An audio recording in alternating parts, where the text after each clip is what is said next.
Most people in modern dating are not failing because they are boring or unattractive, they are failing because their texts feel anxious, confusing, or inconsistent. You overthink every bubble on the screen, send 3 follow-ups when one would do, or freeze up when the other person pulls back, and slowly the conversation dies. On the other side of the phone, someone who was once curious starts to feel crowded, or they simply cannot tell what you actually want, so they drift away without saying anything. Stoic thinking gives you a different way to move. Instead of chasing reassurance from every reply, you treat texting like a calm tool, a way to exchange information, set plans, and show respect for yourself and the other person. The goal is not to win a texting game, the goal is to act in a way you are proud of, whether they respond or not. As Marcus Aurelius reminds himself in his private notes, your job is to control your own choices, not the outcomes. In this lesson, you are going to learn how to text in a way that is clear, low drama, and quietly confident. By the end, you will have 3 high-signal replies you can lean on instead of improvising under pressure. You will know exactly when and how to follow up without looking needy. You will also have a simple silence rule that protects your dignity when someone stops putting in effort. Educational content inspired by classical Stoic texts. Not medical, psychological, or legal advice. We will keep everything grounded in real North American life, workdays that run late, long commutes, early alarms, rent due, and phones that never stop lighting up. You will see how to send messages that respect time zones, busy schedules, and the fact that most adults are juggling work, family, and their own stress. When you text like a Stoic, you sound like a functioning adult with a whole life, not a bored teenager staring at their screen waiting for entertainment. You do not need to swing to the opposite extreme and become cold or manipulative. A lot of dating advice in North America teaches tricks: wait exactly 3 hours, never reply on weekends, mirror their punctuation, and so on. That kind of strategy might create short bursts of attention, but it does not create honest, relaxed connection. The Stoic approach sits in the middle. You answer when you reasonably can, you speak plainly about what you want, and you do not punish people for being adults with responsibilities. You simply stop over-investing where the energy is not coming back. Think of this lesson as a set of small adjustments, not a new personality. You will still sound like yourself, just with less panic in your thumbs and more intention behind each message. The phone becomes a tool you use, not a judge you fear. First, you will see how to send a solid, low-pressure opening reply that shows interest without chasing. Next, you will learn a simple way to text after a good interaction so the momentum keeps moving toward plans instead of endless small talk.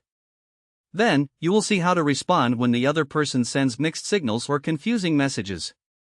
After that, you will learn how to handle follow-ups and scheduling without over-explaining or apologizing for having a life. Finally, you will see how to apply a graceful silence rule when someone stops investing, so you can walk away with your self-respect intact and your focus free for better connections. The first move that changes everything is a calm, simple opening reply. Instead of nervous paragraphs or dry one-word answers, you use one short line that shows you read their message, signals interest, and leaves space for them to respond so they never feel crowded, rushed, or pushed into a level of intimacy they did not sign up for yet. This works because texting amplifies emotion but hides context. The other person cannot see that you are just tired after a long shift or that you are laughing as you type. They only see speed, length, and tone, and from that thin stream of data they guess at your entire personality. A short, steady reply reads as grounded because it does not push for reassurance and it respects time, asking them to handle one clear idea instead of a wall of text that competes with email, notifications, and the constant noise of their day. When the first few exchanges feel light and easy to answer, people naturally keep the conversation going rather than backing away to protect their attention, and you slowly become associated with relief instead of pressure. Here is a simple line you can lean on for first or early replies: "Hey, good to hear from you. I'm around later, what does your week look like?" Picture this in a North American context. You match with someone on an app on a Tuesday night after work in Chicago, and they open with a light comment about your dog or your favorite show. Instead of sending 3 jokes, 2 emojis, and a mini biography, you send that one clean line that greets them, mentions you will be around later, and gently invites them to share how their week looks. They can answer from the train, from the office, or from the couch without needing to think too hard, and they immediately see that you respect their schedule and are not demanding constant entertainment. You come across as friendly and organized, not as someone waiting breathlessly for their attention, and over time this kind of tone adds up, so you become the person who is easy to talk to rather than the person who drains their battery. On a crowded app where everyone is juggling work stress, family responsibilities, and rising costs of living, that small difference can be the reason they keep responding to you when they quietly mute people who feel chaotic. Today, your tiny action is this: save that line in your notes app, and the next time someone new reaches out, resist the urge to overperform. Send one clear, steady reply, put your phone down, and let the conversation breathe for at least 30 minutes before you check again. The next shift is how you text after a good conversation or first date. Instead of sending a vague "had fun" and waiting for them to carry the weight, you send one clear line that names the positive experience, shows you are emotionally present, and gently moves things toward an actual plan that fits a real adult schedule with work, bills, and sleep. This works because adults in the US and Canada are managing crowded calendars with work, commute, bills, and sometimes kids or roommates woven into every week, and vague messages require extra work to decode. When you say you had a good time but never suggest what happens next, the other person has to guess whether you truly want to see them again, you are just being polite, or you are fishing for validation without commitment. Clear intention lowers that mental load. It signals that you are emotionally available without dumping intensity. It shows that you can make a basic decision, and it gives them a concrete question to respond to instead of a feeling to interpret while they are standing in line for coffee or riding the subway. Use a line like this within 24 hours of a date or strong call: "I enjoyed today, and I'd like to see you again. Are you free Thursday or Sunday evening?" Imagine you meet someone for drinks in Seattle on a Friday night after you both finish work. The conversation is easy, you laugh, you share a few stories about your families and your weirdest jobs, and you both say you had a good time as you part ways in the cool night air. The next morning, instead of spinning in your head about when or whether to reach out, you send that one line while you sip your coffee and plan your errands. You acknowledge that you enjoyed yourself, you state simply that you would like to see them again, and you offer two specific time windows that respect the reality of work, weekend obligations, and the fact that rideshares and gas are not cheap.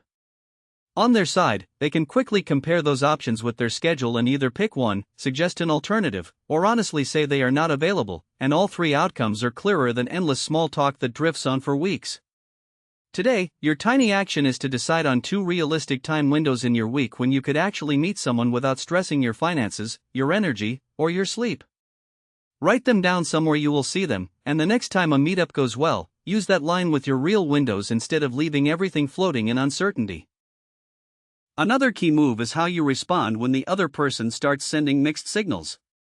Instead of ignoring your own confusion or trying to fix it with jokes and constant messages, you use one honest line that gently names what you see and invites a clear answer.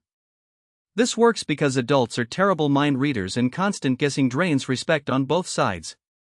When you keep dancing around unclear behavior, you teach the other person that they can be vague and you will still invest, and you quietly train yourself to accept tension as normal, which over time wears down your self-respect and makes dating feel like a second job.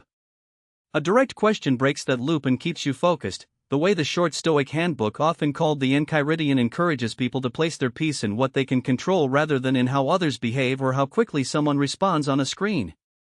When the energy is inconsistent for a while, you can send a line like this: "I'm sensing some mixed signals. Are you still interested in getting to know each other, or should we leave it here?" Picture someone in Toronto who has been texting a match for a couple of weeks. At first the chats are lively and responsive, then slowly the replies shrink to one or two words, arrive a day late, or skip questions entirely, and you find yourself rereading threads trying to figure out what changed. They still like your posts and occasionally send a meme, but plans never quite materialize, and any time you nudge toward a specific day, the conversation slides away into vague comments about being busy. Instead of silently stewing or doubling down on effort, you send that single line on a calm evening, without accusations, just curiosity about whether you are both still on the same page as two adults with limited time. On their side, they now face a simple choice: be honest that they are not feeling it, admit they are too busy or distracted to date right now, or step up and match the level of seriousness they claimed to have when they first reached out. Whatever they say, you are no longer stuck reading tea leaves, and if they dodge or attack, that tells you more than another month of half-hearted emojis ever could. Today, your tiny action is to think about one conversation where you feel low-key confused and write a draft of that line in your own words, keeping the same structure of naming mixed signals and offering a clear fork in the road. You do not have to send it yet, but you practice what it feels like to ask directly for the information you need instead of hoping someone will magically become less confusing. A powerful but often overlooked change is deciding how quickly you want to respond instead of letting anxiety decide for you. When you choose a reasonable reply window and stick to it, your messages stop coming from panic and start coming from your actual values and schedule, which immediately makes you feel less like you are chasing people and more like you are simply including them in a life that already has structure.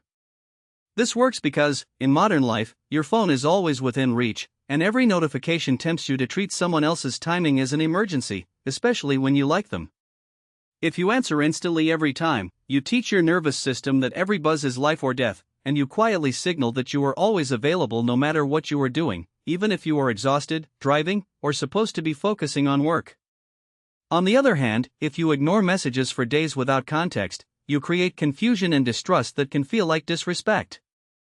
A chosen response window helps you land in the healthy middle. You respond in a time frame that respects both your life and theirs, and you use one short line when you genuinely cannot answer with attention so the other person is not left wondering what went wrong. When you are busy but want to keep the connection, you can send a line like this: "Hey, I'm in the middle of something right now, but I'll reply properly later tonight." Think about someone in Denver working a full-time job plus a side hustle that keeps them busy most evenings. They check their dating app on a short break, see a thoughtful message from someone they like, and feel the familiar pull to answer immediately because they fear the other person will lose interest. Instead of typing a rushed reply that does not match their real tone, they send that one line, which takes seconds and still honors the effort the other person made. It lets the other person know they are seen and valued without pretending they can have a deep conversation while handling customers, patients, or emails, and it quietly communicates that their time at work matters. Later that evening, when they are home and settled, they follow up with a calmer message that actually responds to what was said and may suggest a small plan. Over time, the other person learns that when this person answers, they are present, and when they say they will get back later, they do, which builds trust far more effectively than unpredictable bursts of attention. Today, your tiny action is to pick a default response window for non-urgent messages, such as within 3 hours when you are awake and not at work, and one backup line like the one above for moments when you truly cannot reply. Write both down and treat them as a small agreement with yourself, so you are no longer making emotional decisions every time your screen lights up. Once you have sent a clear message, the next challenge is deciding if and when to follow up. Instead of sending a trail of casual "hey" messages or vanishing without ever checking back, you use one calm follow-up inside a window you choose on purpose, so you are never guessing in the moment. This works because people in North America genuinely forget messages while juggling work, family, and constant notifications that stack on top of each other all day. Silence does not always mean rejection. Sometimes it means they opened your text at a red light, meant to answer later, and then their boss called, their kid spilled something, or a long meeting started.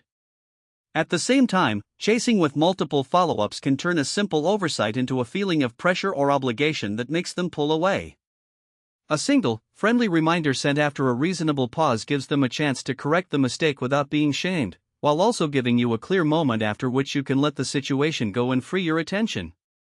When someone has not replied for a couple of days after a positive interaction, you can send a line like this: "Hey, just circling back on this, no rush either way, just checking if you're still up for meeting this week."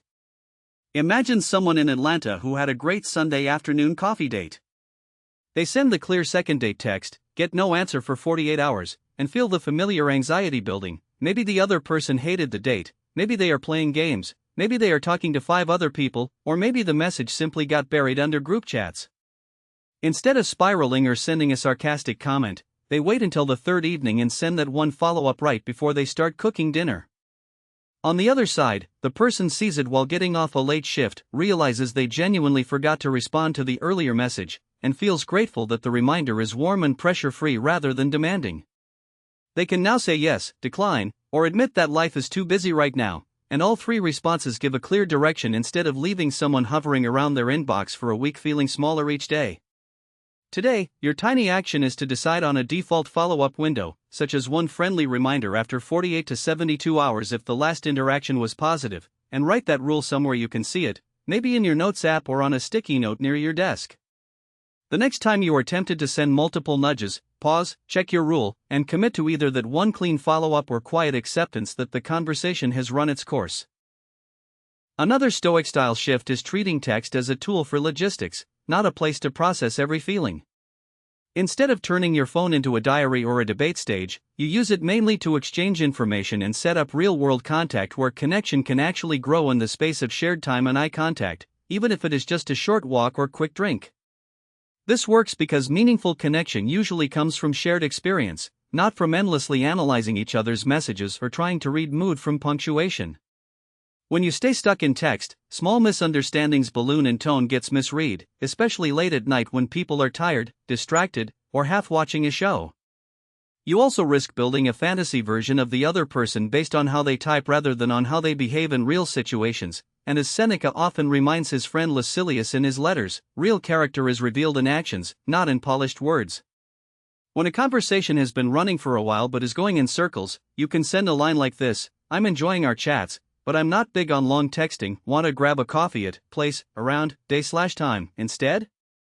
Picture someone in Vancouver who has been messaging a match for 2 weeks. They trade memes, talk about favorite hikes on the North Shore, and share bits of their workdays and commute frustrations, but every time the idea of meeting comes up, the topic drifts away to something safer. One evening, while sitting at their kitchen table with their laptop open and dishes in the sink, they decide to stop feeding the endless chat and send that line. It is honest about their preference, it shows continued interest, and it presents a concrete suggestion instead of putting all the planning on the other person or pretending that endless messaging is enough. On the other hand, the match now has a clear choice: agree, suggest a different time or place, or admit they are not ready to meet, and that clarity is kinder than pretending to be available while never taking a step. Whatever the answer, at least both people know whether the connection is real or just a pleasant distraction that fills bored evenings. Today, your tiny action is to think of one ongoing thread where you feel stuck in small talk and choose a simple, low-cost first meeting you would actually enjoy, like coffee, a walk, or a quick drink in a public place. Draft that line with your real neighborhood and time frame filled in, and the next time the chat drifts, send it once instead of starting another week of comfortable but directionless texting. The final external move is having a graceful silence rule for yourself. Instead of chasing indefinitely or firing off angry messages when someone fades, you decide in advance how many times you will reach out and what you will do if they stay quiet. This works because your time, energy, and attention are limited, and pouring them into someone who is not responding teaches your brain that you have to fight for basic respect. When you keep texting into silence, you slowly erode your own confidence, and the other person often feels more distant rather than more interested, since constant pings can feel like pressure instead of care. A clear rule lets you act with dignity. You send your initial message, you send one friendly follow-up if it fits the situation, then you stop, and if they pop back up later you have a calm line ready that acknowledges reality without pretending nothing happened.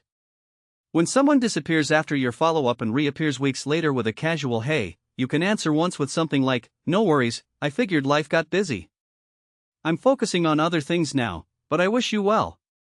Imagine someone in New York who went on a couple of promising dates, then watched the other person's replies slow down and stop while their own texts grew longer and more anxious. They sent the clear message, they sent one friendly follow-up after a few days, and then they moved on with their life, work, friends, gym, hobbies, sleep, and quiet evenings without checking their phone every few minutes. 3 weeks later, a random evening message pops up on their phone and briefly wakes up all the old hope and frustration. Without a rule, they might jump back in fully, replay old conversations, or unleash anger about being ghosted, which usually leaves them feeling worse. With the graceful silence rule, they pause, remember how communication went the first time, and use that one calm line instead. The message is kind but firm, with no drama, no long speech, and no reopening of the door that had quietly closed. After sending it once, they put the phone down, mute the thread if needed, and keep living their day instead of checking for a new pattern that may never come. Today, your tiny action is to choose your own limit on outreach, such as one initial message and one follow-up, then I stop, and to decide how you will handle late return texts in a way that feels honest and calm. Write your rule somewhere visible, and the next time someone fades after your honest effort, follow your rule instead of your fear that this might be your last chance at connection. Consider Jordan, a 32-year-old in Boston who has quietly dreaded dating apps for years. In the past, every match would spark a rush of excitement followed by a storm of overthinking, with long messages, constant checking, and a crash if someone took more than an hour to respond. After a draining month of talking to several people at once and watching every thread die, Jordan decides to try a Stoic-style approach to texting. The first test comes with a new match on a Thursday evening. Instead of writing a full paragraph about their favorite podcasts, Jordan uses the simple early reply line, greeting the person and asking what their week looks like. They send it once, set their phone down, and go back to dinner. An hour later, the match replies with a thoughtful message. Jordan feels the old urge to keep the conversation going late into the night, but remembers the response window they chose and decides to answer again after cleaning up and planning their next day. 2 days later, they met for coffee. The date goes well, easy conversation, shared humor, and a comfortable goodbye. In the past, Jordan would have waited anxiously for the other person to initiate contact, afraid of looking too eager.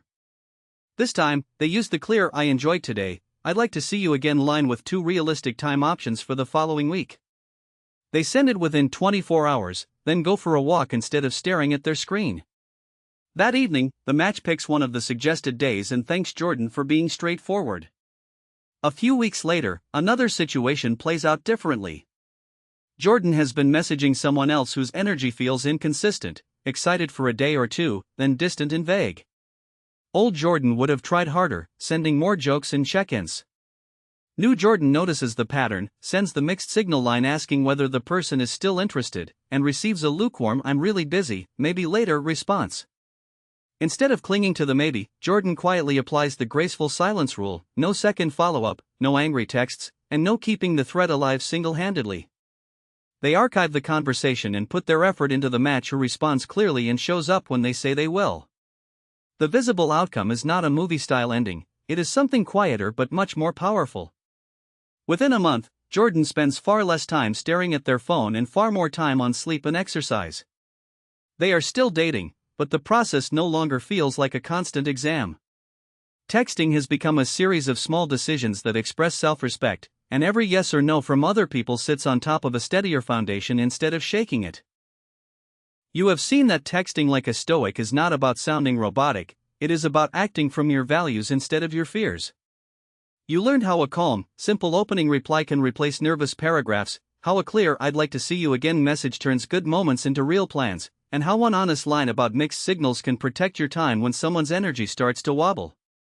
You saw how choosing your own response window and using a short "I'll reply later" note keeps you from being dragged around by notifications, how a single friendly follow-up after silence gives people a fair chance without sliding into neediness, and how using text mainly for logistics nudges conversations toward coffee, walks, and shared experience instead of endless small talk. You also walked through the graceful silence rule, where you stop chasing after your honest effort and answer late return messages with calm rather than anger, and you watched Jordan in Boston put these ideas together into a more grounded dating life that leaves room for life outside your phone. Now it is your turn to act in small, concrete ways. First, pick and save 1 early reply line, 1 second date line, and 1 mixed signal line you like, and store them in a notes app so you can use them instead of improvising when you feel nervous. Second, decide on your default response and follow-up windows for non-urgent messages, write them down, and follow them, noticing how much calmer you feel when the rules are clear. Third, review 1 or 2 current conversations and decide whether you will invite a real-world meetup, send 1 honest mixed signal message, or quietly stop reaching out after your last follow-up. If you want to keep building this calm communication style, the next useful topic is learning how to set simple, respectful boundaries on calls and in-person dates so your words, your schedule, and your phone all express the same steady version of you.